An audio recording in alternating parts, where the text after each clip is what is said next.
Okay. I'm also audible.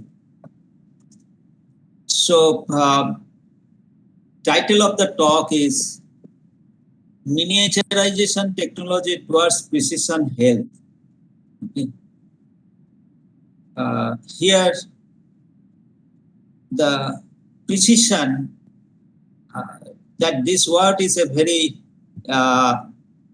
sophisticated word that has been used, and what actually it implies in healthcare technology, and how the miniaturization technology helped to get the precision health technology.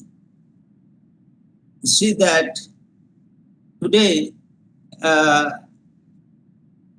to capture some diseases for therapeutic purpose, we use the drugs uh, of different doses, and then we say if this drug does not work, go to the other one, and that way we do, which in many cases is not very precise. Although at the same time, the surgery level, uh, quite precision surgery has been achieved.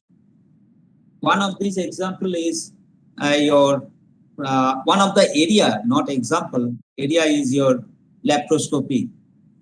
That is actually instead of going opening a large area, the body, just put few holes in the body and do the operation. This, to some extent, it is a precision, but much more precision is needed in the healthcare technology. For the cancer patient, when it is going to the chemotherapy, when it is going to the your radiotherapy, how much dose is to be done? It is calculated based on what is the tumor size, where is the location, etc., etc. There also we need much more precision in the line of exactly where the tumor is located, what is the area or volume of the tumor, so that the radiation will be there only in that particular region. Because the radiation has a radiotherapy, she has a many side effects. To avoid that, we have to know precisely what is the area or the volume of the tumor. In the chemotherapy, different chemical drugs are used. Okay, in some cases it is successful, in some cases it may not be successful. So there the precision lacks. How we can do? What way we can bring the precision for those patients? We have to do more analysis in the biological domain, taking their samples, do the RNA, DNA analysis, etc., and then accordingly you choose the drug so that it will be tailor-made. I mean, patient specific drug can be used. This way we can achieve precision. Few of the other domains in the neurosurgery where till today, the doctors' surgeons' experience is much more important than what are the instruments, surgical instrument is used. But see, the surgeon is a human being. He has some limitation. Although he is a quite experienced person, but as a human being, sometimes some error may happen. But some error means it is may not be accepted. Those some errors may not be accepted because it makes a risk of the life of the patient.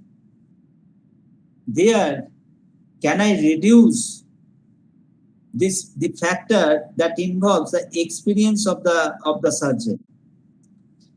How precisely I am reaching to those nerve cells. There, AI-based surgical systems are coming. Okay, so that precisely with the properties or characteristics of those peripheral nervous systems, I can reach out to that particular disease nerve and do some operation. And to reach particularly that location, we have some precision your tools. It is available, and those tools are made with a very updated technology.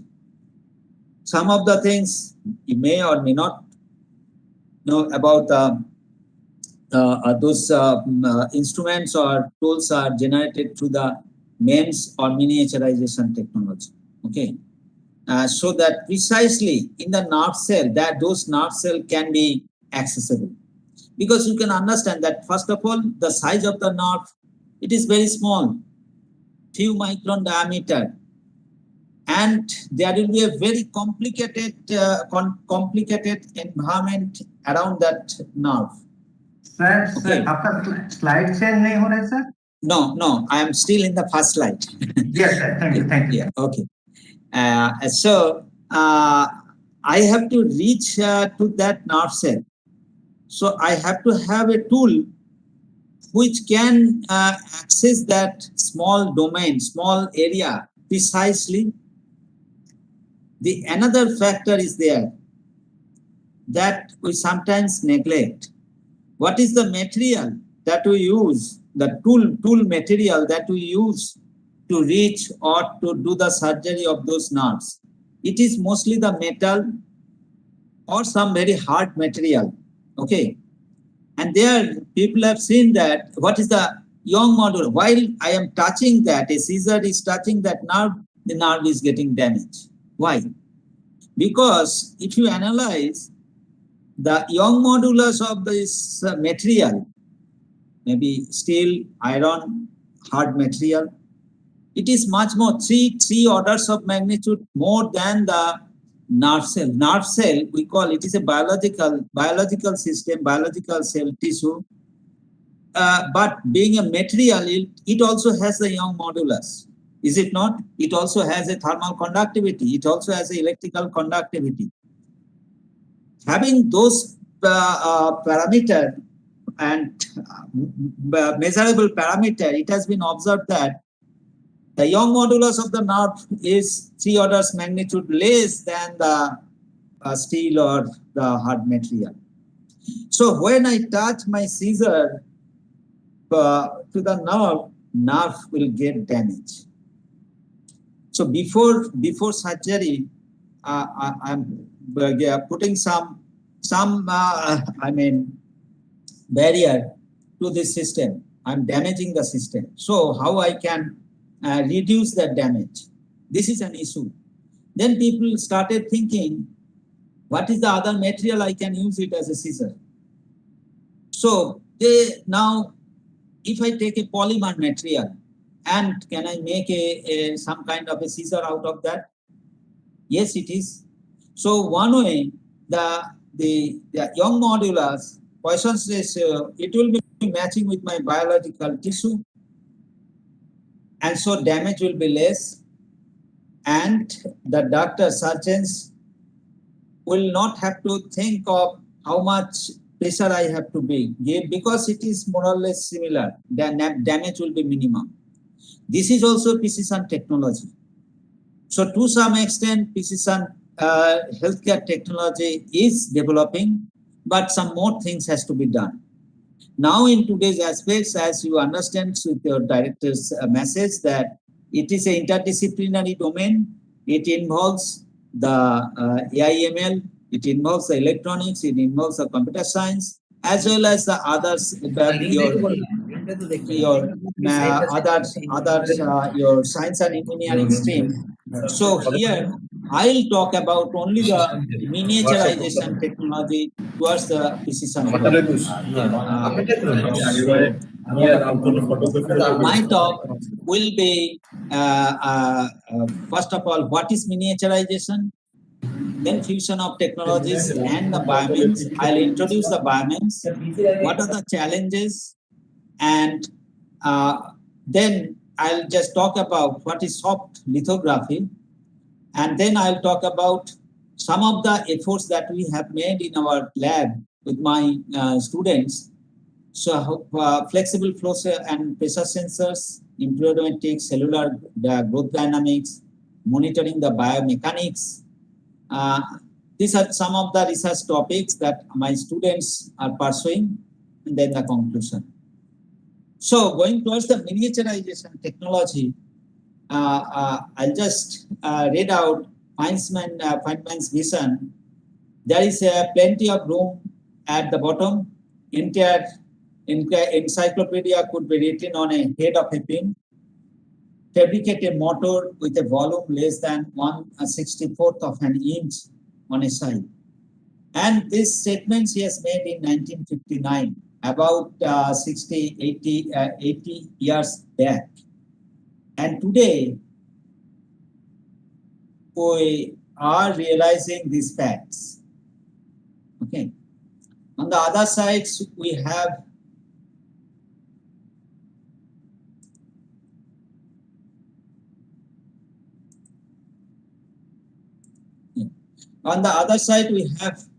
different healthcare issues.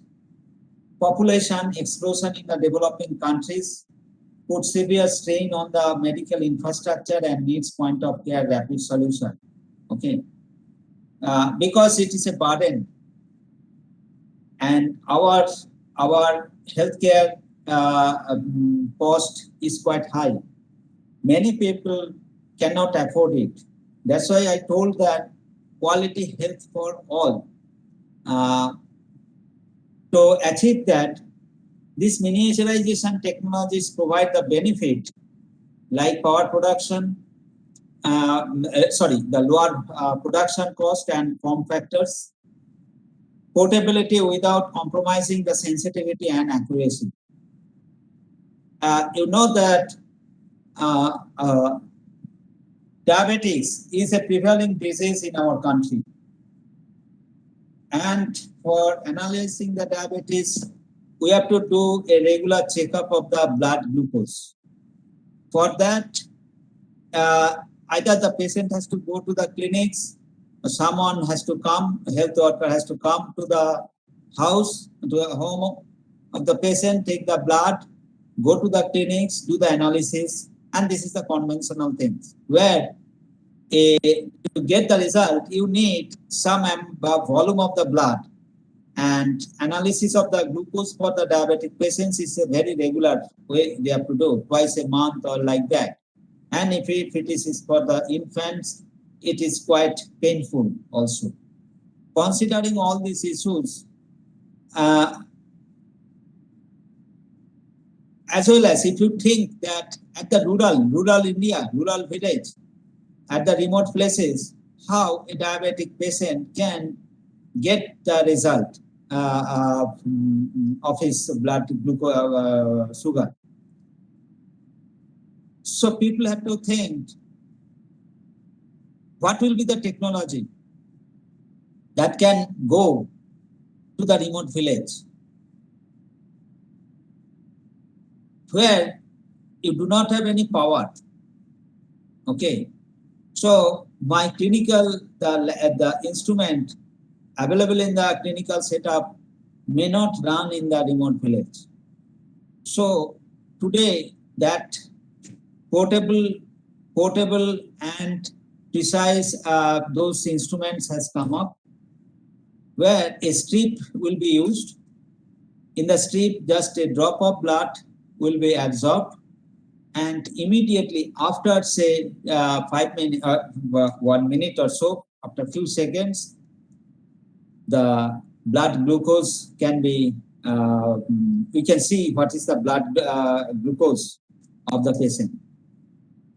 nothing, no your processing of the sample is required. Just it is a finger prick and put the drop of the blood on a strip, paper strip, and get the analysis. How it is being done? It is by the electrochemical method and using some microfluidic channel. Now see the advantage. Instead of using a good amount of blood, just a drop of blood is sufficient to do the analysis, and that is also with a very high sensitivity and accuracy. Secondly, the whole instrument is now battery operated, very small in size, and it is portable. These are the things that are happening. Now, this is the miniaturized technology. How the clinically available big instrument will be converted into the portable size without compromising the sensitivity and accuracy. And to do that, this is just one example I have given. And to do that, we need the interdisciplinary approach. Needs deeper understanding of the chemistry and biotechnology for highly specific biocapture, engineering solution for transduction mechanism, how that electrochemical reaction will be converted into the electrical signal. So that transduction mechanism we have to understand, and it is an interdisciplinary approach. One way it is in the chemistry side that is happening, okay, with some enzymatic reaction, the blood glucose will react and produce some number of electrons, which is sensed by the very precise electronic circuit. So this is the total transduction mechanism we have to know. And it is a non-invasive to invasive surgery and drug delivery. Lot of areas are there for the drug delivery, medicine, precision medicine. There you have to use this kind of technology, okay, and it is not in a single disciplinary approach. It should be in the multidisciplinary or interdisciplinary approach. It should work. Coming to the, so this is the whole scenario or the issues that is there in our society. To get the precision healthcare technology, we have to address all these issues.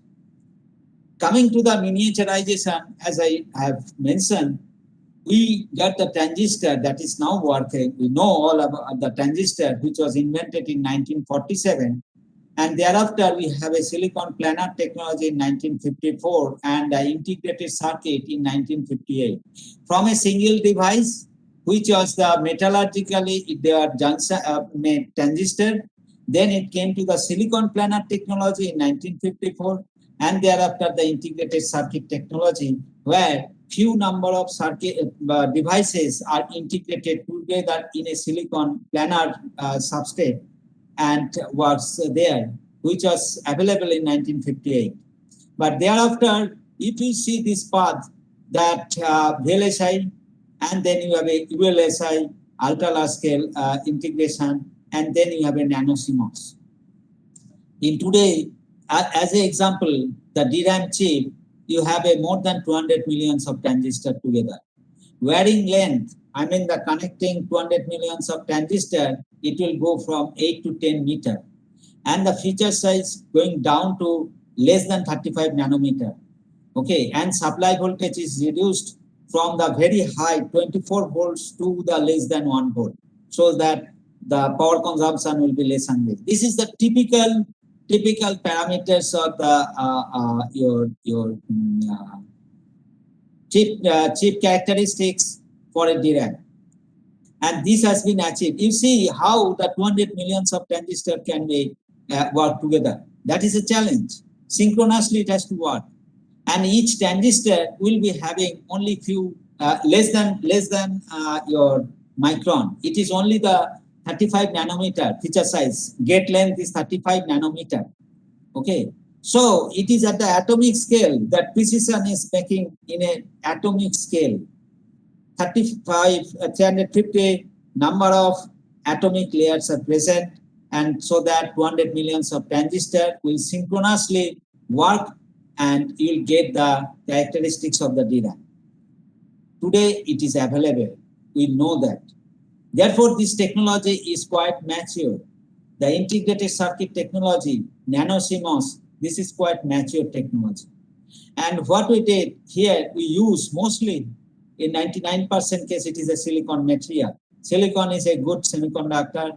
And over this journey, 70, 80 years of journey, silicon characteristics of the silicon, parametric values, different parametric values of the silicons are well established in the public. These data are available in the public domain. Mobility, resistivity, anything, thermal conductivity, everything is available in the public domain because of the research in this path. And if I go, instead of electronic properties of the silicon, if I go towards that micromachining, what is the mechanical properties of the silicon? What is the Young modulus, Poisson's ratio of the silicon? Are you interested? Can we do anything? Yes, you can do something out of the silicon. And it has been proved that the Young modulus of the silicon is much higher than the steel. Much higher than the steel. Okay. The webs that is made by the spider, okay, the strength of this net, where this Young modulus is much higher, made by the spider, which is nothing but some polymer material, it is much higher than the steel of that diameter. It can take much more load compared to the steel, which we cannot imagine. So, you see, in the nature, in a biomimetic way, we can make higher Young modulus or different properties. We can tailor-made the properties. We can make it out of the different material. And most conveniently, we have to, if we can make it biomimicking structure, if we can make, because in the nature you have a lot of examples, and can we make those things here in the lab? So this micromachining and MEMS, it is nothing but the miniaturization technology of the silicon and the other materials. Not only it started with the silicon in 1970, but today it is not just a silicon. People use the other materials, and one of that such material are the polymer, particularly for the biomedical purpose. Okay, and they made the different kinds of mechanical devices, micro electromechanical system, just like this. Here you can see this is the gear arrangement mechanical system. You can make it out of the silicon, and that is also at a miniaturized size. So instead of going through the electronic, exploiting the electronic properties of the silicon, people have started using the mechanical, exploiting mechanical properties of the silicon and made the different mechanical devices. And from MEMS, micro electromechanical, it is going towards the nano electromechanical system. And here, another domain, it is now coming up, which is known as a SOP or SOC, which is system on package or system on chip. The system, we are talking about the system. For the VLSI in the circuit, we know about the system. Individual device, from individual device, you make a circuit, and from circuit, you can make a board, or it is a system level. System, we can make it. Okay, a mobile phone, it is a system. Okay, electronic system. In the mechanical domain also, I can make a system if the individual components like gear, cantilever, membrane, anything, a microfluidic device, all are the mechanical, they are mechanical devices, and I can integrate it together to perform something, and that can be that is actually a SOP, system on package or system on chip. And there you have very advantages like size reduction, it is possible, cost effective, improved sensitivity, integrating signal conditioning circuit, and low power consumption. These all are possible when you miniaturize your entire system. These advantages are well known if I talk about these electronic devices, from laptop, mobile phone, all together. You can see the early 60s, these are the computer which takes the size of a room. Size of a room, this is the computer. But today it is in the laptop or in a mobile phone. I can do many things. And it is so it is possible because of the size reduction, and you have a advantage of low power consumption, cost effectiveness, and improved sensitivity. Now, why this evolution gets into? Because in our society we need to have a demand like a high speed, low power consumption, multi to mega function. Instead of having only the computational things, I can do the banking, I can book a ticket, air ticket, I can talk, I can see the matches, live streaming of the matches, I can do the video call. So it is a multi to mega function, functional convergence. We call it a functional convergence. And that way the entire system is now in a package.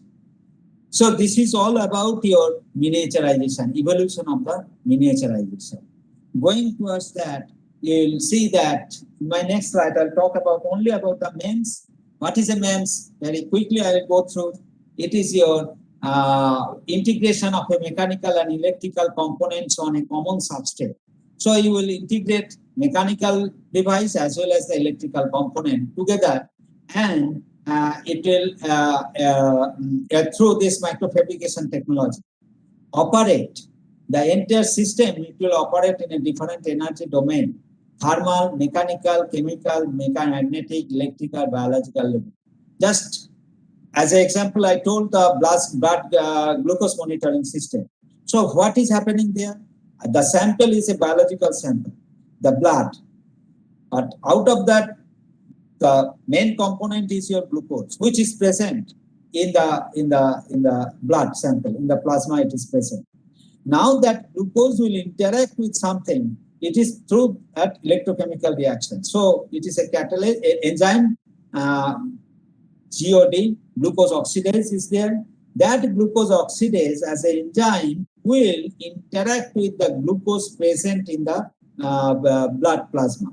Okay, and this GOD or enzyme is present in my paper strip.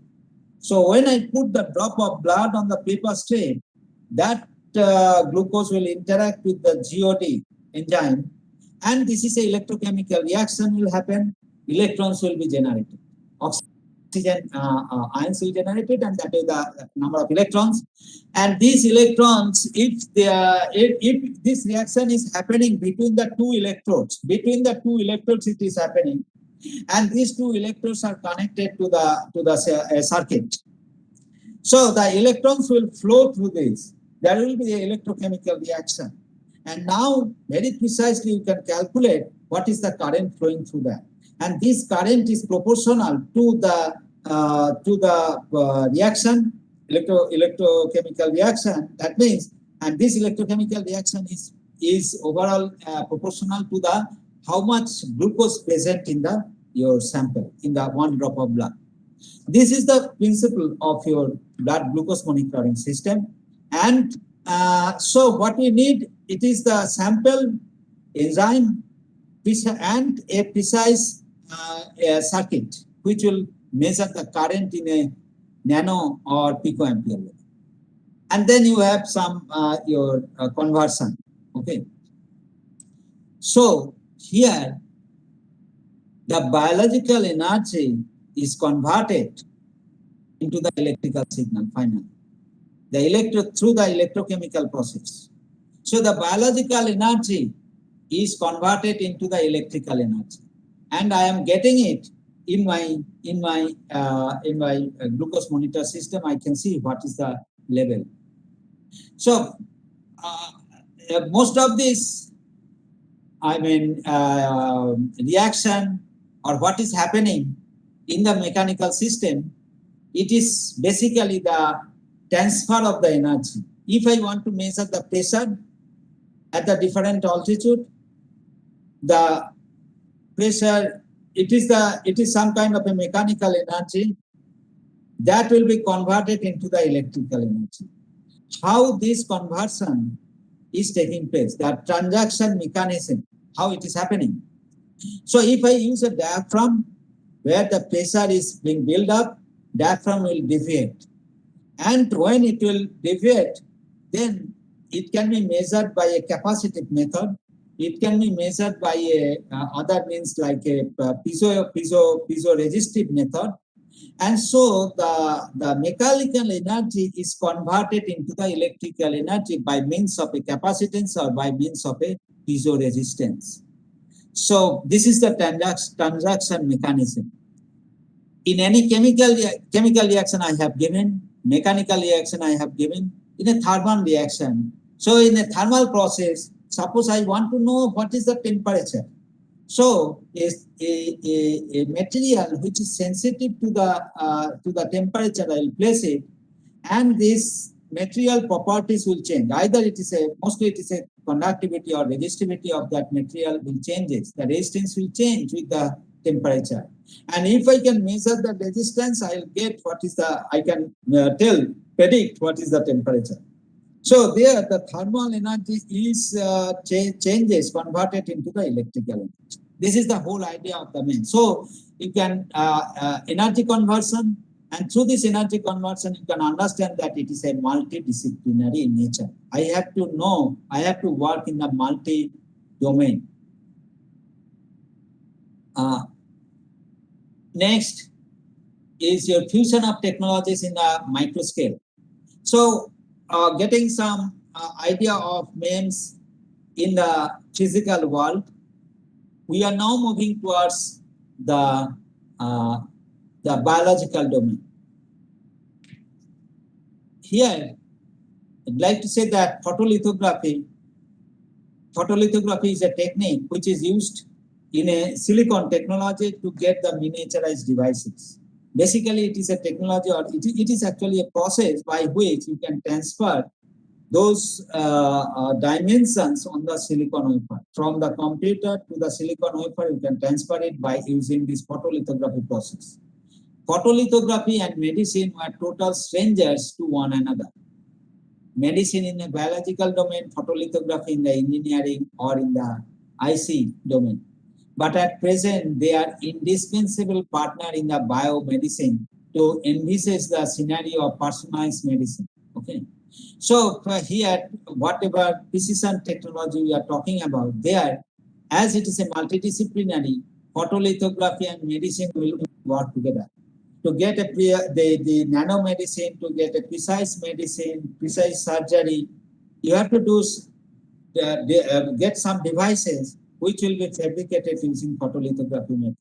So you have to understand both biological domain, engineering domain. And this is necessary for patient-specific prevention and intervention strategies. Patient-specific, okay, it is not a very general thing. It has to be the patient-specific. Then only the precision you can get it. Early detection protocol to identify disease when it is easily subdued. Okay, so early detection, particularly for the cancer, can I make an early detection protocol? Then I can avoid going to the next step or the higher step. Okay. Technology allowing for long lives in the company of the disease as a good neighbor.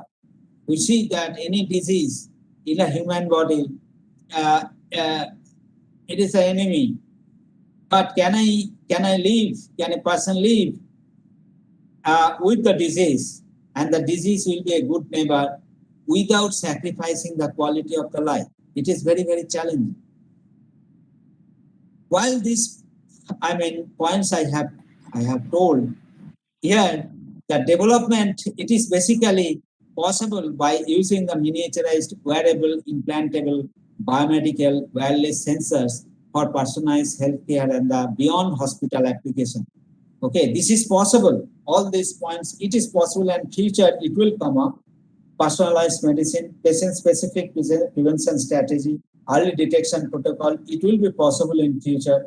And it is possible by using the different sensors, miniaturized sensors, which will be used for personalized healthcare. And not only personalized healthcare, it will go beyond the hospital application, because we have a genuine problem in the hospital because of the population. Can I do it? The blood glucose monitoring, without going to the clinics, can I do it at the home? Yes, it is possible. Today that is possible. So many of those things can be possible at the diagnosis treatment is possible beyond hospital. Okay. Now, in the going towards that biomedical application, what is BioMEMS? BioMEMS is a device or a system constructed using techniques inspired from the micro nanoscale fabrication. As I told, photolithography and medicine are now going together, merging together, and that way it is a BioMEMS comes up. And it is possible in the microscale or nanoscale fabrication we have to achieve, and through this you'll get the devices. These are the analytical devices that combine a biologically sensitive element. Biologically sensitive element means it can be a cell, it can be tissue, it can be DNA, it can be protein, it can be coronavirus. Okay, so combine a biologically sensitive element with a physical or chemical transducer for processing, delivery, manipulation, detection, analysis, or construction of a specific biological biochemical entities in a given external environment. That is the definition of your BioMEMS. Okay, while MEMS is a non-biological thing, sensors or a transducer, if a biologically sensitive element is used in the MEMS, then it will be BioMEMS. As simple as that. You have an advantage like label-free. You have it is a label-free technique. I don't have to use the fluorescent labeling for detection. It will be self-detected by its own properties. A very small volume of reagent sample can be used, as I have given an example of a blood glucose monitoring. It is a CMOS compatible, so you will have a low power. It reduce time for diagnosis. For the blood glucose, while for the clinical samples, they'll take it, and after 12 hours, you will get the result. But using those precision machine, instantaneously, I'll get the result of the blood glucose after putting the drop of the blood. Okay, so drastically reduce the time for diagnosis, save reusability, because the electrical technique versus acid base, in most of the conventional clinical testing, it is based on the acid and base, but here a low power electrical technique can be used, and miniaturization and portability. This miniaturization and portability has created our desire to lead the diagnosis and therapeutics at the remote villages. Otherwise, people have to come to the clinic, people have to come to the hospital for the diagnosis purpose. But today, with this portability and miniaturization of the systems, the whole system will go, the hospital will go to the home, to the remote places for treatment purpose. This is possible. Why these things are so important? There is a size and scaling factor. And this next few slides will be much more interesting. Why miniaturization? Why people are running after that? Because there is a similarity in the sizes. What I am detecting and what is my device. Say detecting some dead blood cell, a cell which is in the micron size, or it can be bacteria, it is in the, again in the micron range, or it can be virus to proteins, it is in the sub-nanometer, some hundreds of nanometers range. While detecting this virus or bacteria, cells, or etc., I have to have a device, or the dimension of this device should match with the dimension of the sample. That is the challenging task, and today it is possible. If I have a MEMS, the dimension of the most of the MEMS devices is within a few microns range. Dimension of a nanomaterial, a MOSFET, dimension of the MOSFET is of the hundreds of nanometer. And then you have a gate insulator, where its DNA can be projected on that. And you can, that's why you can analyze those biological relevant samples having micron to nanometer dimension using these highly precise devices, MEMS device, nano devices, or nano CMOS devices. This is the fundamental things without hampering your precision or accuracy. Because you can understand that what I am detecting a virus, I am detecting through some platform which has a characteristic length of that platform is matching with my your virus or the bacteria or cells. That is the fundamentally possible. Okay, that's why I can go to the high sensitive and highly accurate device. Otherwise, it was not possible. Using some, just giving an example, a cell or bacteria I am detecting using some silicon cantilever. Silicon cantilever, I can detect it. But if I use a general cantilever, which is of the dimension of centimeter or millimeter order, there it is that this although the same reaction, same your process can be utilized, but it will be very difficult to get the precision and accuracy or sensitivity of getting this bacteria. That's why I have to reduce the cantilever size. Bringing it down, dimensions should bring it down to the size of this bacteria so that its sensitivity will go high. That is the whole idea of today's this biomems or MEMS technology, microfluidics, all this because of the similarity in the sizes. And the scaling effect, there is, as I told, a cantilever, I can make a cantilever structure in a centimeter scale, millimeter scale, micron scale, or even in a nanometer scale. This smallest dimension can be achieved by using the photolithography, while the higher dimension can be achieved using the CNC machine, okay, lathe machine.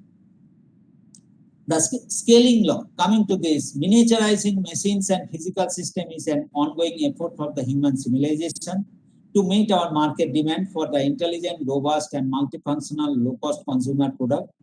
The only solution to produce this consumer product is to package many components into the single product, making it necessary to miniaturize each individual component, because you are miniaturizing the whole thing. The compactness of the system is increasing, and that is possible by reduction of the size of the individual element. Miniaturization of physical system is a lot more than just a scaling down the device component in the size. Some physical system either cannot be scaled down favorably or cannot be scaled down at all. Scaling might favor smaller devices. It will be faster, less power consumption, but it might also disfavor miniaturization. I'll give some example out of this. The duration of smaller power sources reduced. Small actuators exert the less forces. Say the actuator, suppose I am making an actuator which gives some, exerts some forces. If I miniaturize that actuator, the resultant force which will be produced by the accelerator will be reduced also. So this is a disfavor. This is a disfavor of the miniaturization. Whereas in some of the cases, the it will favor, like it will be faster, less power consumption. Okay. Scaling law thus become a very first thing that any engineer would do in design of the MEMS or microsystem. And two types is there: scaling of the geometry. Just you reduce the size of the whole system. Like here, it is a pen. Can I reduce it and making it small? So whole dimension X, Y, Z dimension, you are reducing by factor of 10, by factor of 100, or by factor of 1,000. That is the miniaturization. While doing that, scaling of phenomenological behavior, it will scaling of both size and material properties. While I am reducing the whole system, material properties will also change. And that change of the material properties sometimes favors, sometimes disfavors. you have a reason for miniaturization, particularly for the point of care diagnostic things, multi-agent detection capability, reduce the reagent volume and associated cost, and other portability. So there are some advantages. Now, while we are thinking, we are just do the think small, one would intuitively simply scale down the size of the component to a device to make it small. In 1948, 49, 47, when the transistor was invented, it was a macro scale device. Metallurgically, they made the junction between the NP and N. But today, this process is no longer exist.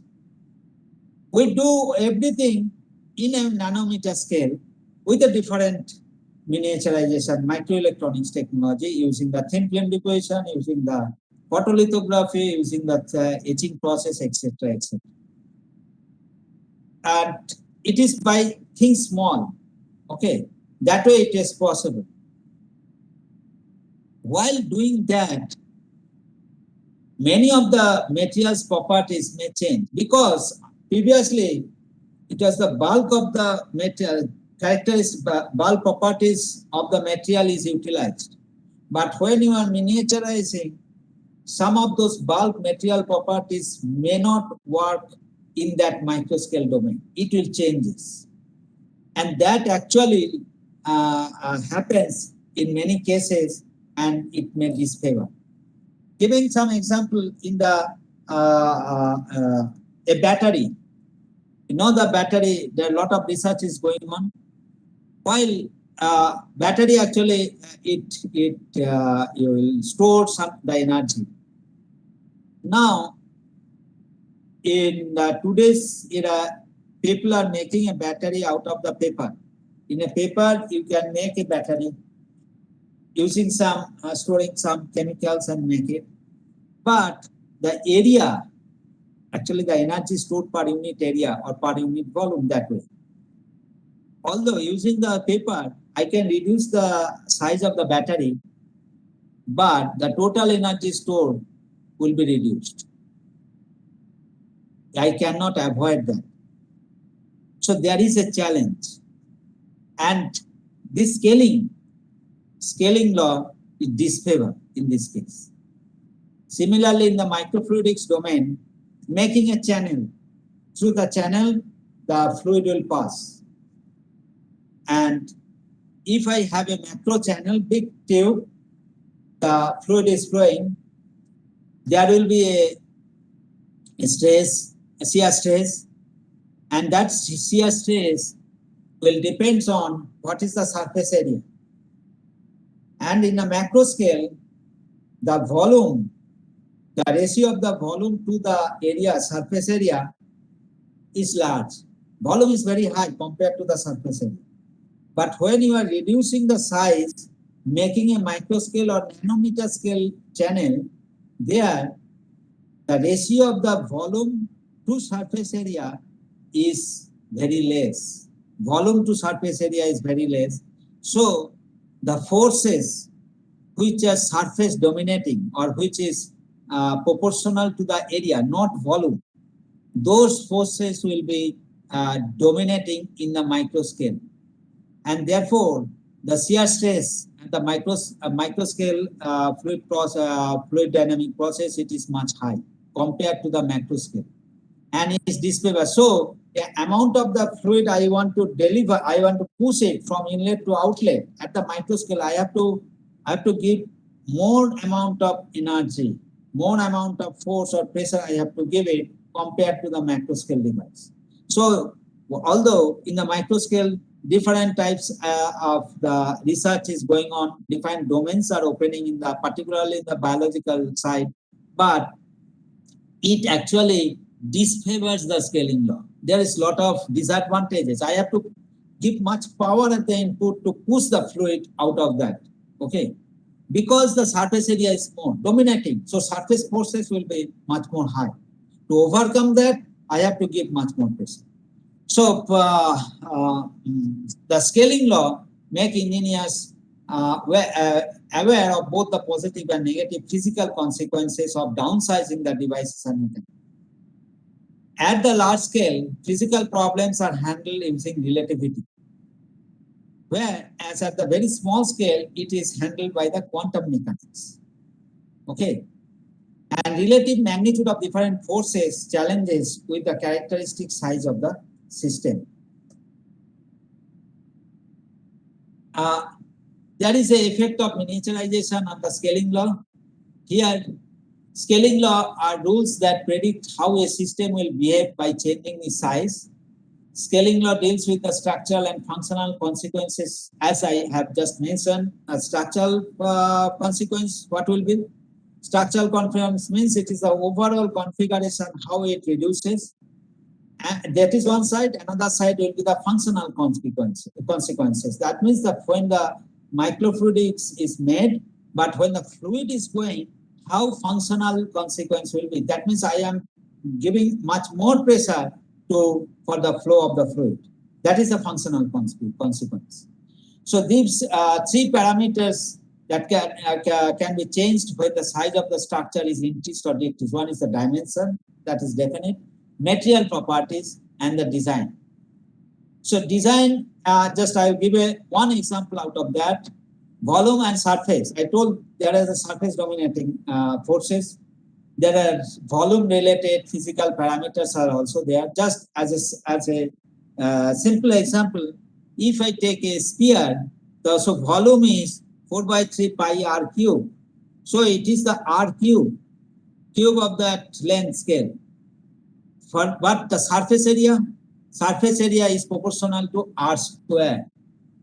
So when I am reducing the dimension, length dimension, when I am reducing the length dimension of your system, in that case, volume will be reduced by 1,000 times and the surface will be reduced by the 100 times. Surface will be reduced by the 100 times. So volume, when you are reducing, going from macro to the micro scale, volume will be reduced by 1,000 times, up to the power 3. Volume, the total scale is reduced by 10 times. You are scaling down by 10 times. So the volume, as it is proportional to r cube, so it will be reduced by 1,000 times. Whereas the surface area, it is proportional to r square. So thus it will be reduced by 100 times. 10 times less than the volume. Therefore, the surface related activities, surface related your effect will be dominating at the micro scale. So these are the consequences you will get it in the while reducing. Now, some of the your examples I will come here. MEMS versus biomems. Here, biosensors, it is an analytical device that combines a biologically sensitive element with a physical or chemical transducer to selectively and quantitatively detect the presence of specific compound given in an external environment. Okay.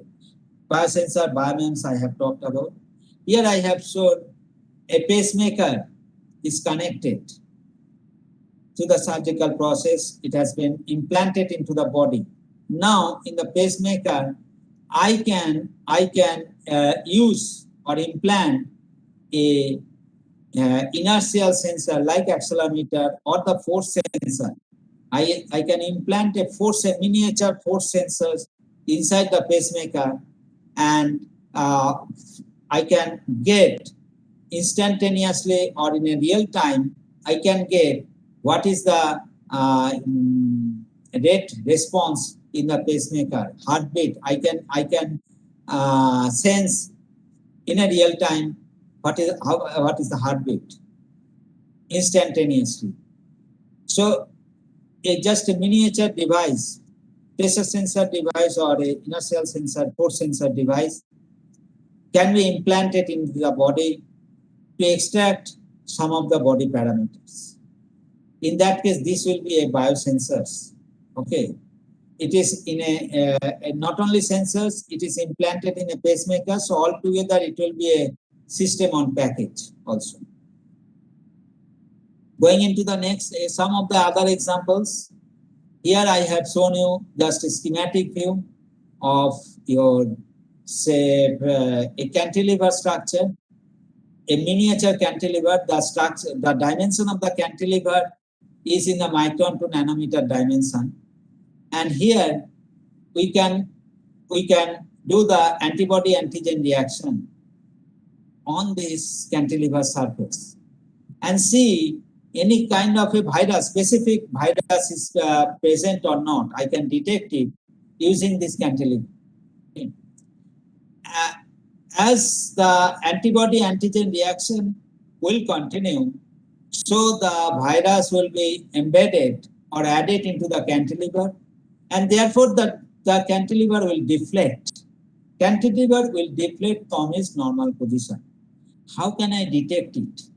Whether it is by the deflection method, light deflection method, or by some means. Using that, I can say, yes, the virus is present in the sample or not. In the next slide, sorry, it is not here. What I can do, the virus, size of the virus is very small. The weight is also very small. So whatever antibody antigen reaction is there, virus will be added into the cantilever and it will deflect. Yes, it will deflect, but it will be very difficult to get the deflection using this light reflection of the light method. It will be very difficult because you can understand that the deflection is very, very small. What way I can do it? Get this output. What will be the transaction mechanism?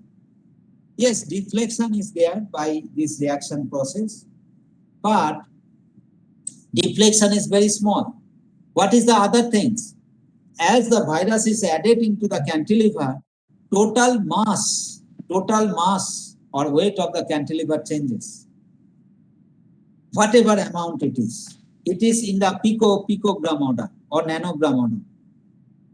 Now, every cantilever being a mechanical structure, it has its resonant frequency.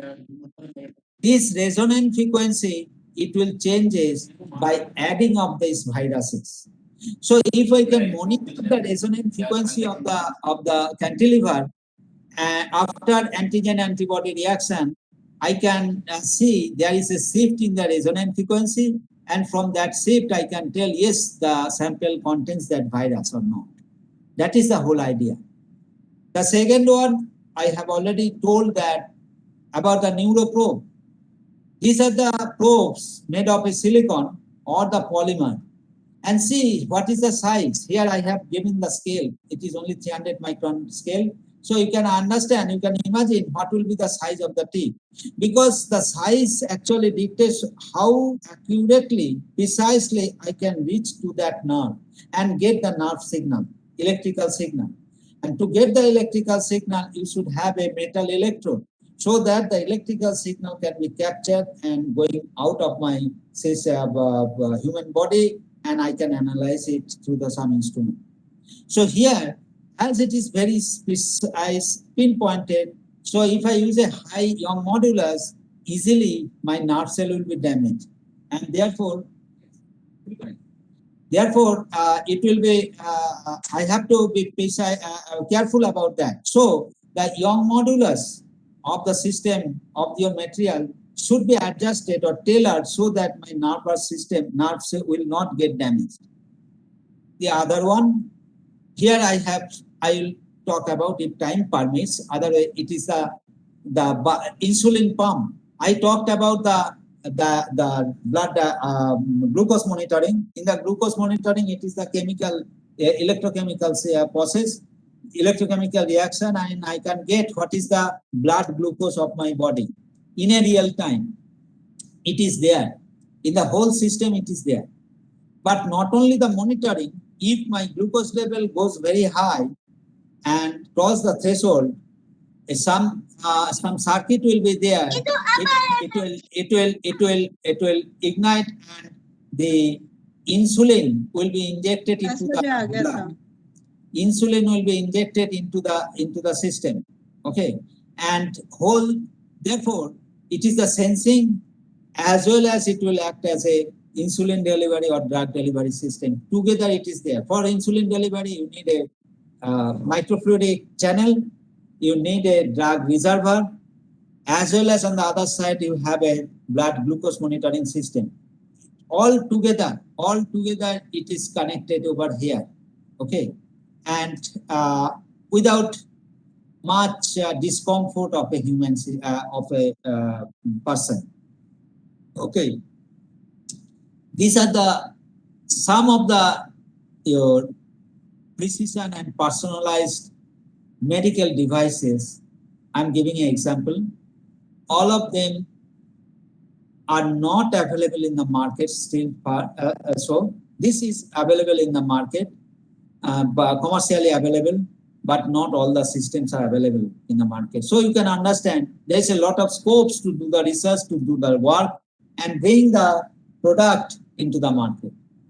There are challenges in the medical sensors, biocompatibility. Whatever device I'll make it, polymer-based nitroneedle, if I make it, whether that polymer is biocompatible or not, we have to examine, we have to test it.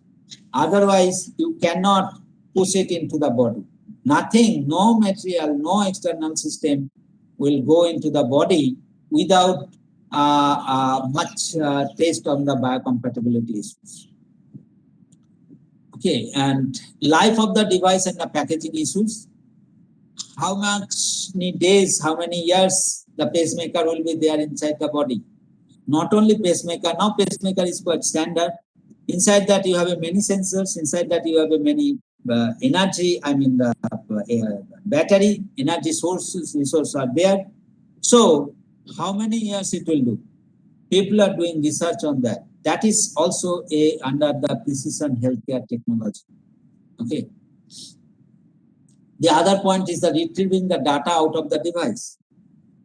While some of the things here, I can monitoring the blood glucose. It is captured by the electrochemical process. There is a circuit, and the data which is generated. Data means it is your glucose value.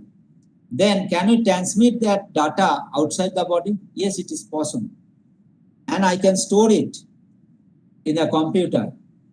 Even I can transmit the data to my house physician through the mobile apps. These all are the possibilities which we can explore together. Anything, any data I can get it out of my body, heart rate, temperature, anything, and then you can transmit it. So the data has to be transmitted from body to outside. So you have to have a data communication system. And there also you have many limitations, many issues. Any device which is implanted inside the body, and from that the data has to be transmitted. In that case, the signal will pass through the different tissue, and there will be, of course, there will be some attenuation. And this attenuation will depend on the tissue properties. Okay, so accordingly, when at the outside the data or the signal is captured, accordingly it has to magnify. Otherwise, you cannot do any other processing, because the attenuation in the tissue is a major challenge. So people are working in that sense. So packaging is a issue.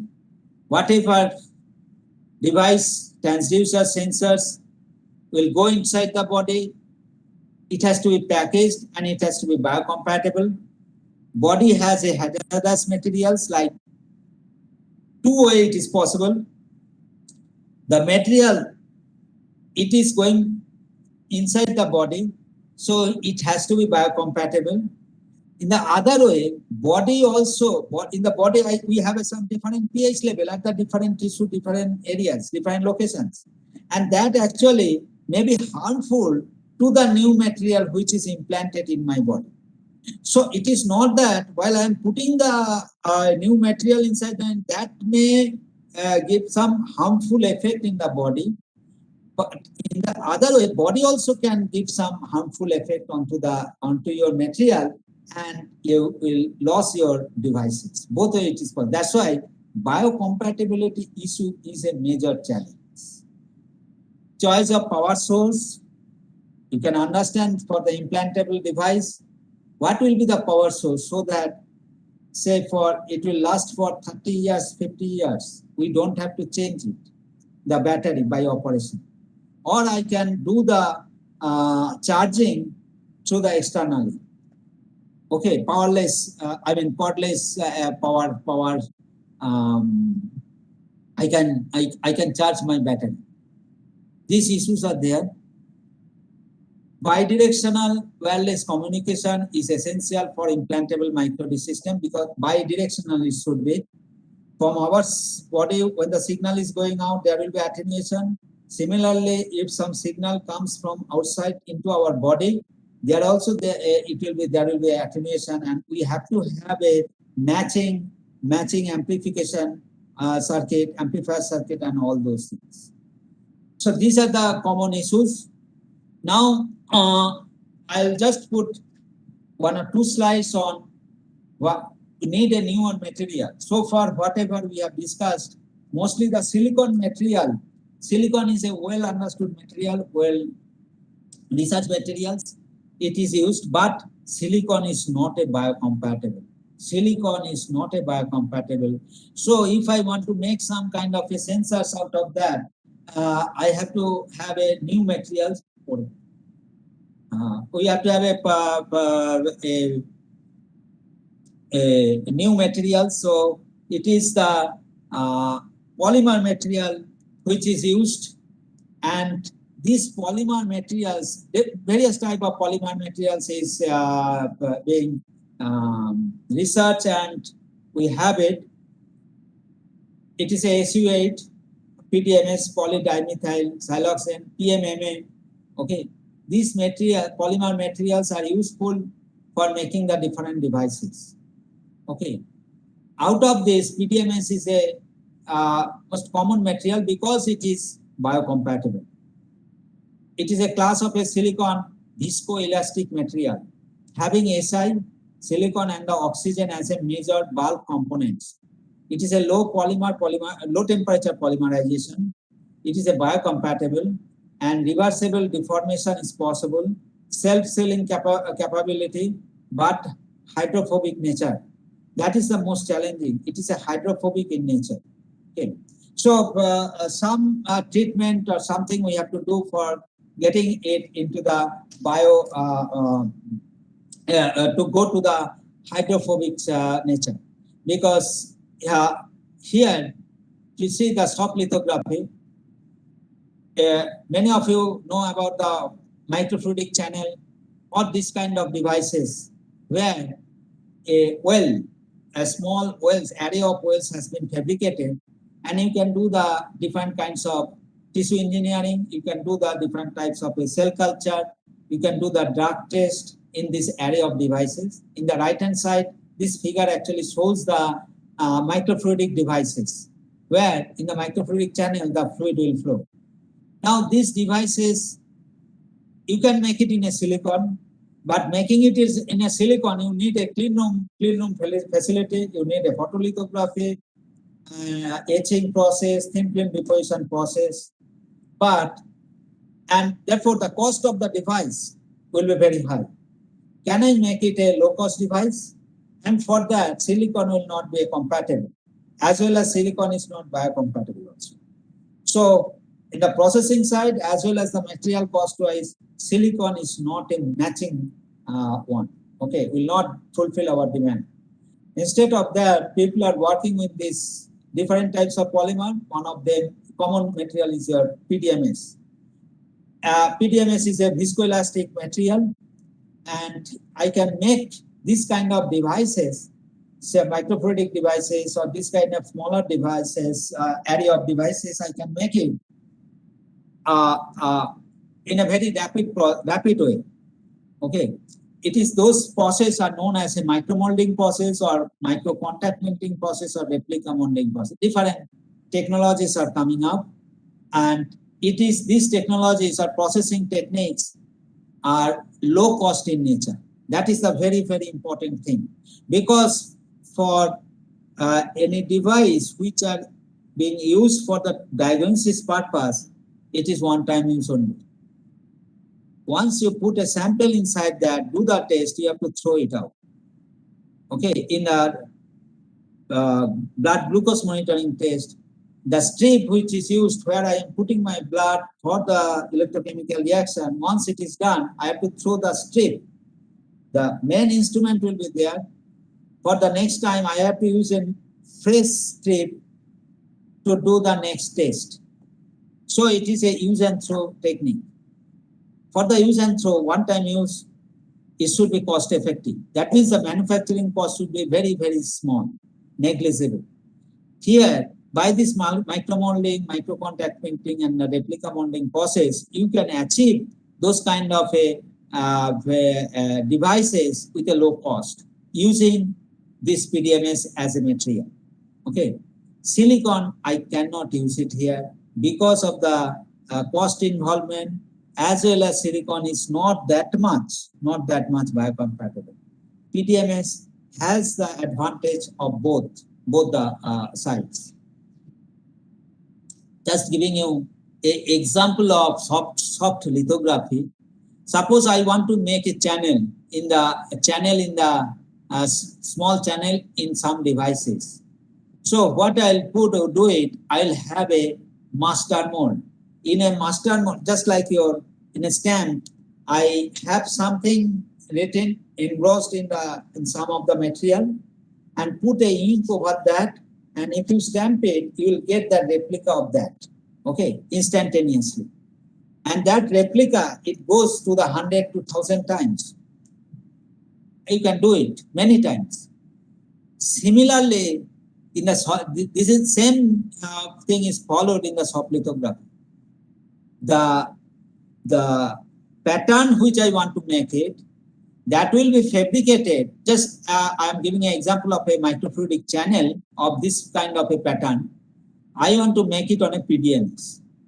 So what I'll do, in a silicon or in a master mold, I'll fabricate this using silicon microfabrication technique. And this will be in a reverse way. If I want to make a channel, in the silicon, in these places, there will be a rich-like structure. Rich-like structure, not a channel. It is a rich-like structure. That's the negative of that. Now, once the master mold is prepared, this PDMS or SU8 can be poured. It is a viscoelastic material. It will be poured and it will be uniformly coated over this master mold. And then you do some treatment, temperature treatment, so that polymerization of the PDMS or SU8 can happen. And so it will, instead of a liquid, it will go to the solid form.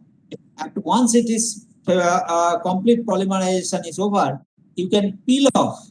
You can peel off this material from that. And once you are peeling off, you will get this kind of a replica on your PDMS surface, which is just negative of this, what is present in the master mold. In the master mold, I told you have a rich-like structure. After putting your PDMS or viscoelastic material, when I'll peel it off, in that surface, there will be a channel kind of things. Okay, groove kind of things will be there. So that way you can make this as a micro channel, any kind of pattern you can make it using this soft lithography process. Okay. I'll quickly go through. I'm not sure how much time I have. I'll quickly go through, as I told, some of the glimpse I gave you about our lab activities that some of my students did it. One is the thin film buckling assisted polymer-based flexible flow and pressure sensor. Flexible, I know the flow sensors and the pressure sensors, it have a lot of use, non-biological and even in a biological applications also. Flow, in a blood vessel, I'll skip these slides because of the time limitations. Okay, I'll come over here. Yeah, in a blood vessel, there is a pulsatile flow of blood is there. What is the flow at a particular point, at a particular location? I can put some catheter. I can put a catheter, insert a catheter in my blood vessel from outside. And if I can implant a flow sensors on that, I can monitor what is the blood flow rate at those particular regions. This is useful to detect the stenosis in the blood vessels in the artery. Okay. What is a stenosis? Stenosis is nothing but in a blood channel, you have a channel, okay, blood vessel. Because of our food habit and other things, biological, effect, some fats, some biological molecules, it will be deposited near to the heart vessel, near in the artery, which is the aorta. Aorta means the blood vessel which is just coming out from the heart. The aorta has a bigger diameter.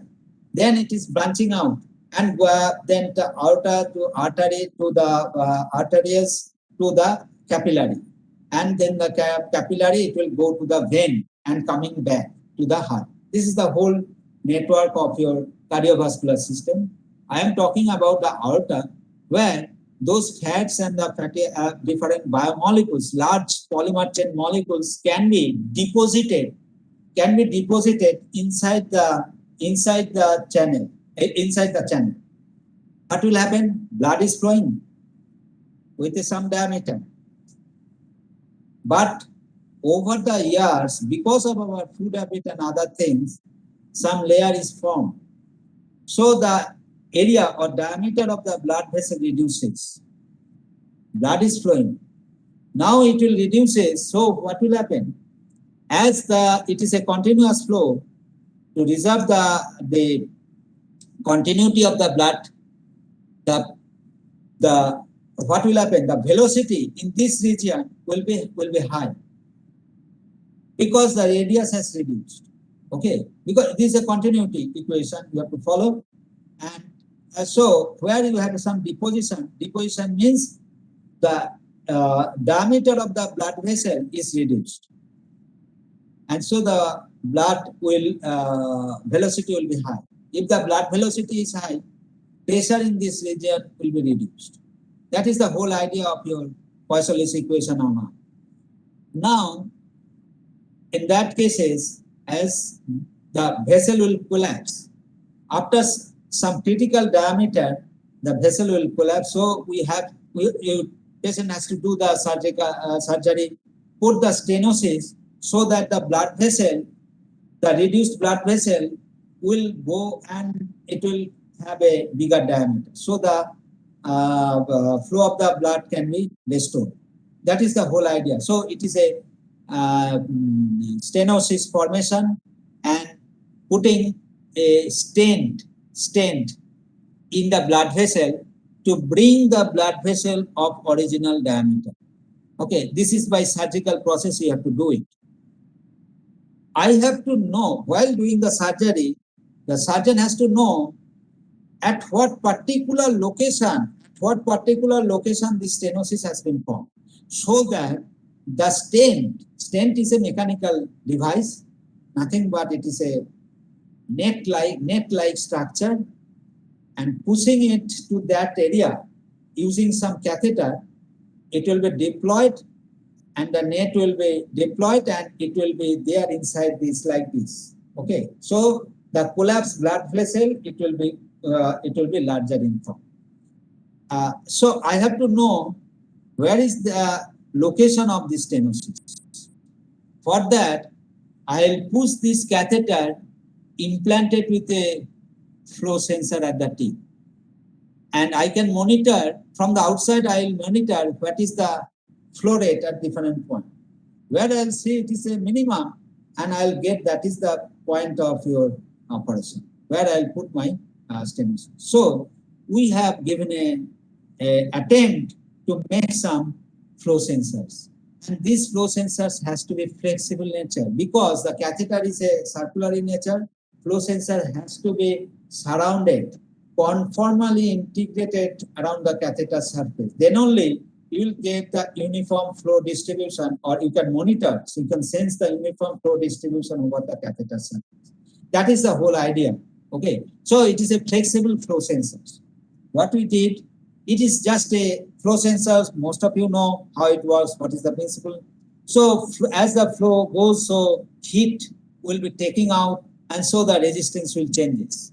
So you have a sensing material which is nothing but in a resistive form, and the temperature coefficient of resistance is maximum. So we have used some kind of a material. It is nothing but it is we have used the gold, but other high melting point, your other material like your platinum can be used, which have a high temperature coefficient of resistance value. But we have used the gold in our lab. We have made this kind of a resistive structure on a conductive polymer, that is on a PDMS surface, because PDMS is a viscoelastic and it is flexible in nature. And these are the some small devices that we have fabricated.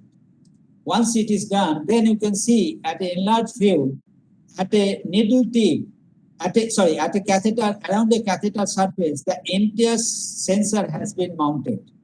Okay, conformally mounted. This is the PDMS material, and here this is the your sensing material. It is made out of gold material. Okay, this is actually the sense.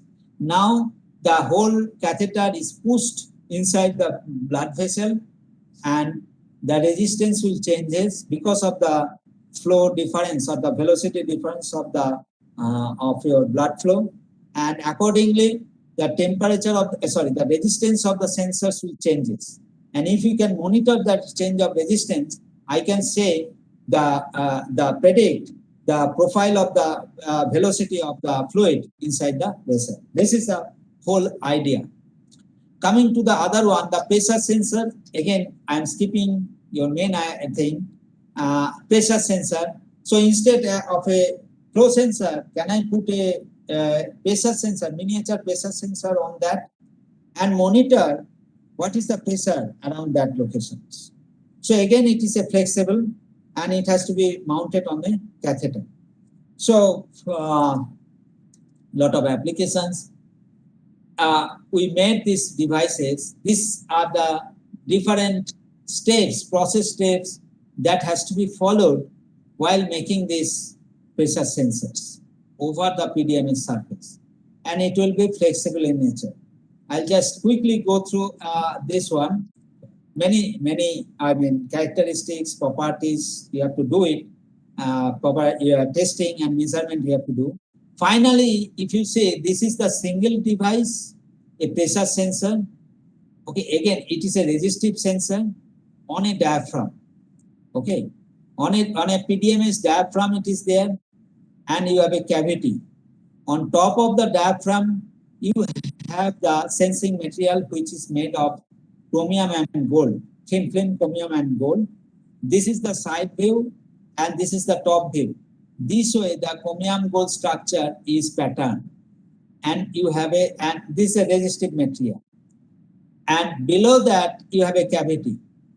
So when both side, this side, outside and inside of the cavity, pressure is same, you have a normal surface PDMS diaphragm, and you will have some resistances. But if there is a pressure difference between the cavity and the outside, then this membrane, PDMS membrane, which is a very thin, thickness is very small, it will deform in this way or in this way, depending on the differential pressure. What will happen? As the whole diaphragm will deform, so the sensing material which is present on the surface, it will also deform. It will also deform. Because of this deformation, the resistance of this material will change.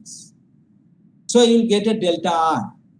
If the deformation is more and more, delta R will be more. Okay, it is directly proportional. So if I monitor the change of resistance of the individual resistance, and make it a Wheatstone bridge, I can say the change of by monitoring the Wheatstone bridge output, I can say what is the pressure difference. This is the whole idea. Okay, and there it is not just a single pressure sensors. We have made an array of sensors. Here you can see in a photograph, 12 flexible pressure sensors are clubbed together. Okay, so 12 sensors will give you 12 output at the different location. Because the whole sensors, it is mounted, conformally mounted around the catheter surface. Here you can see the image. So around the circular path, conformally mounted, and 12 sensors will give the individual output and give the pressure in the neighborhood region. That way we can precisely monitor the pressure around the location of the sensor. Okay. This is the whole idea. More things are there. Yeah. This is the actually your package things. You can see 10 sensors packaged, because from the individual sensors we have to get the output and package it. Okay. And instead of going, we have not done anything on a blood vessel, but we did it in under the water at different height, at different depth. What is the sensor output for 12 sensors? Sorry, for the 10 sensors, what is the output? We have measured that using some data acquisition system built in our lab. The student has monitored at the different location what is the sensor output. So this way we have validated our work. Next is bioimpedance. Bioimpedance, it is, you know that the impedance, if you have a resistive system, you may have a capacitive system, or you may have a combination of LC and R. So you'll get a impedance, impedometric device. Now, our tissue or an individual cell also act as a impedometric path, give a impedometric path. Because if I consider a cell, living cell, you have a cell membrane, and inside that you have a cytoplasm and nucleus, many very complex system. But in a very simplistic way, the membrane, cell membrane, will act as a capacitor.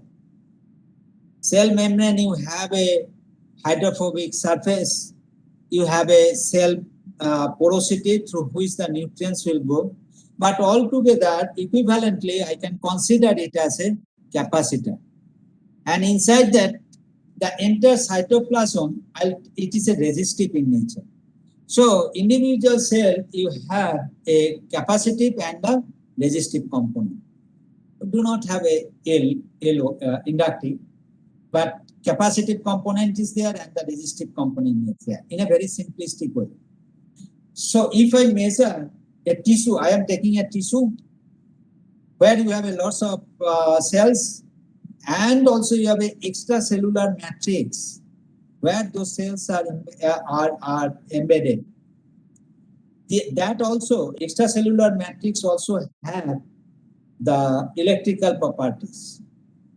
All together, I can measure what is the electrical properties of that system, of the tissue, or for the individual cell, or for a group of cells I can measure. That will give you the bioimpedance.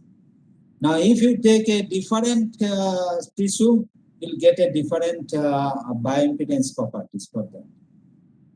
Liver cell, skin, heart, muscle cells, if you take and analyze, you'll get a different, because their properties are different. Okay. Similarly, if you have a group of cells, a normal cell, it will show some properties, bioimpedance property. instead of a normal cell, if I take a disease cell, like cancer cell, it will show different type of bioimpedance properties compared to its normal state. So bioimpedance can be a parameter to monitor the disease progress or to detect the diseases. And this bioimpedance is a century-old area. It is not a new area. Bioimpedance, people do a lot of research, okay, previously.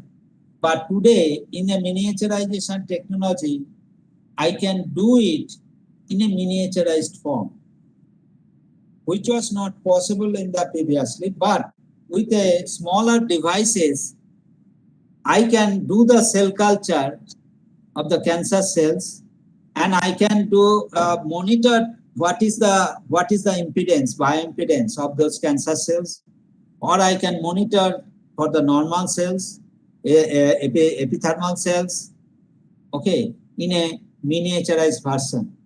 And that is known as a cell culture. You do the cell culture. I'm skipping the whole idea of your the theory part.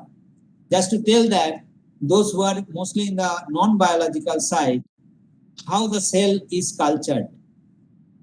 A cell, it is a living cell. So cell culture is a very normal process and regular process, routine process for biotechnology or bioscience. If they take a petri dish in a lab, they take a petri dish and put those cells in a very low concentration. But cell cannot exist without any media, because living, I am talking about the living cell. So cell always they need the nutrients. For the nutrients, these cells has to be put inside some media where the nutrients will be supplied. Okay. So in a petri dish, you take a medium. Different media is required for the different cells. Now inside that you put few number of cells only. Okay, and do the cell culture. So this petri dish will be kept under some controlled environment. For cell culture, it is required. What is the temperature is requirement? It is 37 degrees centigrade, not 20, not 40. Cell will die. So I have to have a incubation where this petri dish will be kept for 3 days, 5 days, 7 days. Cell culture will continue, cell growth process will continue. One cell, it takes the nutrients from the media, it will be, cell will be divided 1 to 2 to 4. That's why I have given a very small number of cells, and they will, growth process, they will divide and growth process will take place over 5-10 days. And there, to do that, the temperature should be 37 degrees centigrade, as well as you have to supply the carbon dioxide also. So this is the cell culture process. While the cell culture process is going on, I am monitoring the impedance. How I will monitor? How you need only 2 electrodes and an impedance meter. So 2 electrodes are put at the bottom of this electrode, bottom of the petri dish. You put the 2 electrodes and connect it to your impedance analyzer. If I do it at a certain time, these characteristics can be done in 2 ways. One is the frequency sweep at a fixed time. It is known as a characteristic, a static characteristics. So if you do it, you will get this kind of frequency response. In parametric sense, Bode plot, you will get it like this, impedance versus frequency. Okay. And at a defined frequency, different types of, because you are giving a AC signal, cell will behave in a differently, so the impedance will vary. And the typical characteristics will be like this. At a high frequency, the impedance will be less. At a low frequency, impedance will be high. And this is more or less, well-established phenomenon, because this is a very old process. On the other side, as the cell process is going on in a different times over the 5 or 10 days, I can get the impedance, I can do the impedance at different time. I do the impedance measurement at different times and plot it over the time at a particular frequency. This is known as a real time at fixed frequency. This is the dynamic property you get. Okay. Here it is the static properties, and from the static properties you will get the membrane capacitance and the cytoplasm resistance by analyzing this data signal. And in the real-time analysis, when the cell growth has just started, then the impedance will start going up because number of cells is multiplying. So more number of cells means impedance is going high and high. Once this is entire area is covered by the cells, you will have a confluence, and it will continue for some more time. Here you can see here it is an uncovered cell. When you are putting it, this growth process is taking place, and at a confluence process, entire area, the number of cells is covered. So Petri dish is covered by the total number of cells. There is no free space there. Once it is done, the death phase will start. At the death phase, cell will start dying out. Although there is a nutrients, but cell will start dying. This is the typical characteristics. It is known as a real time or at fixed frequency. And what I will get it, but if I analyze this over a period of days, we'll get what is the cell growth characteristic. That means attachment, spreading, and death. Those information you can analyze using this impedance data. We did this thing, so we did the cell culture over here, okay, using the 2-electrode system and putting some well kind of thing inside that. You can do it will be act as a Petri dish, and you can do the cell culture and you can monitor it. Okay, and this after monitoring you can do the different types of analysis. Basically, what parameters you want to extract? I want to extract what is the resistance, capacitance, epsilon, and the conductivity value. The capacitance of the cell membrane, you have to do it. Here, it is the capacitance, membrane capacitance lipid bilayer. From the dielectric constant, you can get what is the membrane capacitance value. And if I resistivity, from the rho value, ionic solution, you will get the cytoplasmic resistance value. So these are the parameters associated with the cell altogether. By analyzing these two characteristics, either static characteristics, by which you will get this, or by dynamic characteristics, analysis of dynamic characteristics, you will get the real-time cellular growth process. We did it using these devices. And I skip this again, the theory part. What you will get, imperative growth dynamics of the healthy and cancer cell. We did this. We take the breast cancer cell lines, which is MCF7 and MB231 cell line. This is the cancerous cell lines, and this is the healthy cell line, Hackard cell. It is a normal cell line. We did the imperometric study, real-time imperometric study.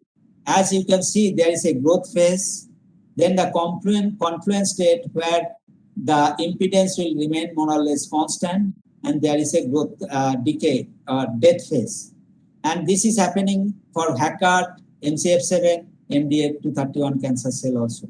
More or less characteristics is similar.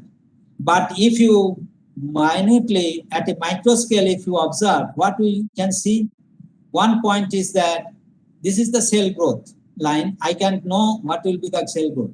The cell growth for the cancer cell, these two are the cancer cell. Out of these two, this is more aggressive cancer cell. MDA is a more aggressive cancer cell compared to MCF7. And this is the normal cell. If you see, compared to the normal cell, for cancerous cell growth rate is very high. This is the growth phase. Here it is something, here it is much steeper, here it is much more steeper. Because in the x-axis it is 100 hours, this is 140 hours, this is 180 hours. So Because cancer is an aggressive cell. The growth phase will be much high. There, the cell dynamic process is much high.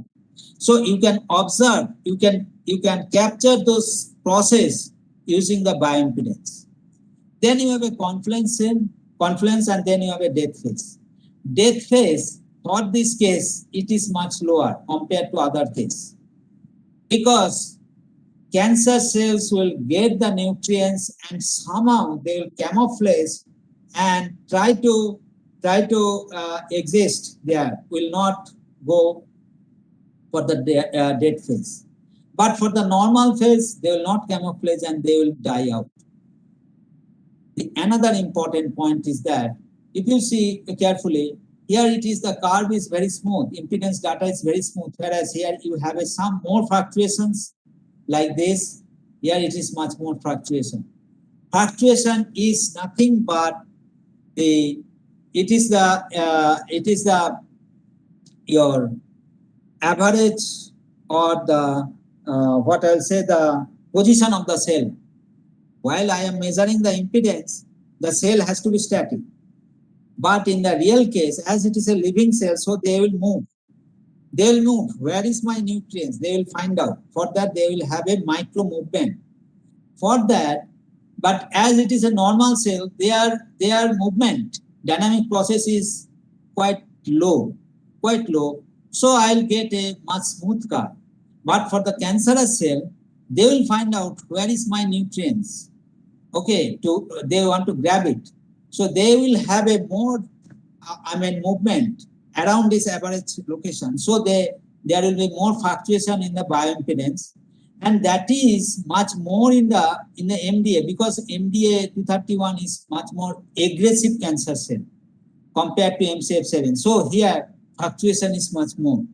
So you will get some more details of the cancerous cells and their behavior, dynamic behavior process, while you are monitoring and analyzing your bioimpedance data. Okay. Once it is completed, now I'm giving you another example. This cancer cell, as I go for the chemotherapy, what kind of drug I can use it? Here, in the Petri dish, while this cell growth process is taking place, inside this Petri dish, after certain time cell growth process is done, I put the different amount of drug, chemo-resistance drug, in the Petri dish, different concentration. And again, you monitor the impedance. What you will see? Because of the presence of drug, the cell will die. But what is the threshold value? What is the minimum concentration? That you can do it. We did it with the paclitaxel drug. I have used it, and with a different concentration. You see that if it is a control means we have not used any kind of a drug. So this growth process continues. This growth process continues. Okay. But if I use a different concentration of drug, the cell will die, the growth process hampers, and for the high dose, 30 nanomolar of this drug, the growth rate has been stopped. And this has been done for the MCF7, up to 30 nanomolar, it is okay. You can stop the growth rate, but this is a much more aggressive, much more powerful cancer cell. So I need 10 times more drug concentration to kill this MDA 231 cell. This kind of experiments you can do using these miniaturized devices. Requirement of the drug, requirement of the reagent, requirement of the samples is very, very small. This is the miniaturization technology. Yes, people do in the biochemistry, biotechnology, they do this kind of experiment testing, but their sample volume, reagent volume, drug, this with a very high volume is required. That means it is not a cost effective. But here you can mimic the same thing in a very miniaturized form. Okay, so I'll skip the other part of the things. I'll go to the, this is the mechanical system. When the cell growth is taking place, their mechanical properties also changes. And you can observe using some micropillar or micro devices. You can analyze those mechanical forces, what is required for cell growth process. Now coming to the conclusion part, miniaturization technology hold promises to provide the novel point of care devices that substantially improve the standard of healthcare facilities, enhance multifunctional integrated MEMS transducer interfacing with cellular, molecular, or atomic level, expedition of a new transaction mechanism to capture the non-biological parameter. So I am capturing the Z value, impedance value in the biological environment. There is a scaling effect, and this scaling effect is quite interesting. Easy patterning of PDMS and can solve many complicated biochemical physical processes with fundamental understanding. With this, I thank you all for your patience, and I would like to acknowledge the work of my PhD student. Already they did it. They are Devashish Maji. He did the flow sensor. He worked on the flow sensor. Abhijit Kakati, he worked on the pressure development of the pressure sensor. Devanjan Das, he completed his PhD thesis on the electrical impedance. And Jyoti Wala, she completed the PhD thesis on the bioelectromechanical behavior of the cellular process during its growth. Okay. And we have a co-sponsor like DST, ISRO, IIT KGP, Texas Instrument, India, and all. And also, I'd like to acknowledge my colleagues. With this, I thank you all for your kind attention. Thank you, and if any questions. Participants, you can ask questions. You can also post them in the chat box. तो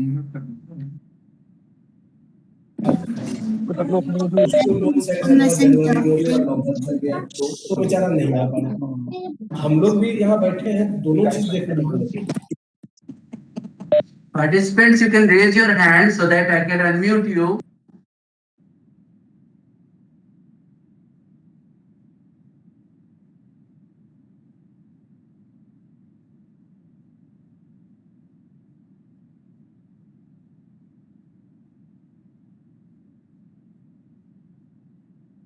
Participants, if you have questions, you can raise your hand or you can put the questions in the chat box.